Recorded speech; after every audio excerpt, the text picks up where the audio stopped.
nó ngàn nè cho sang mía la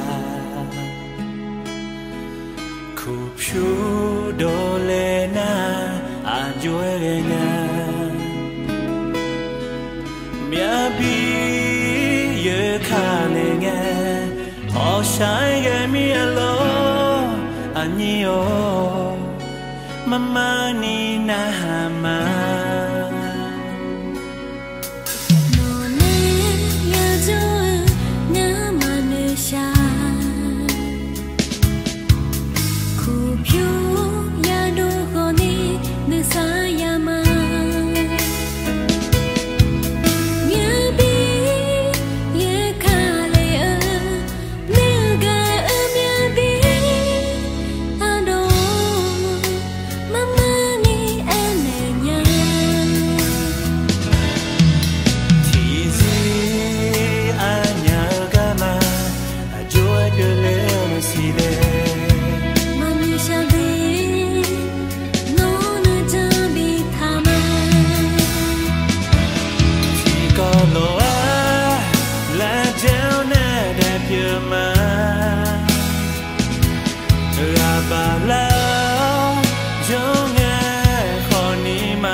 Saka ngagunya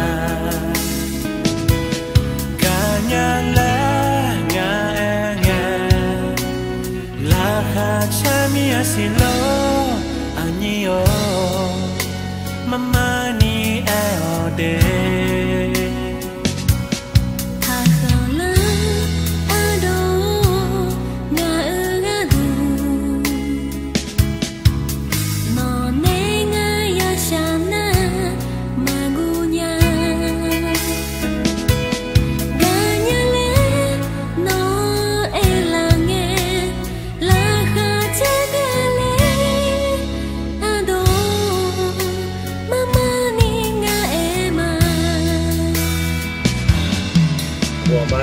mà lên còn nằm được hơn rồi.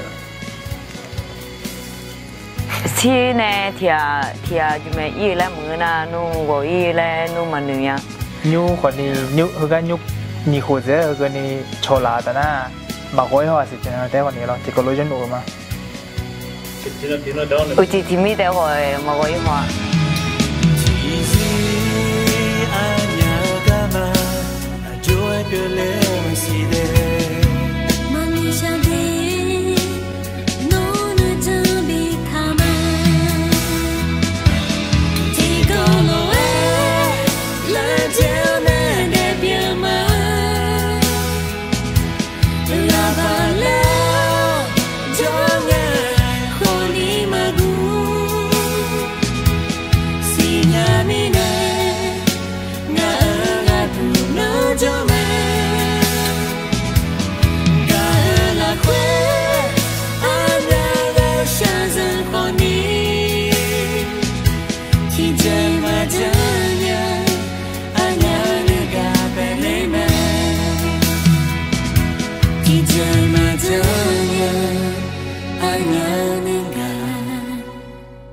Believe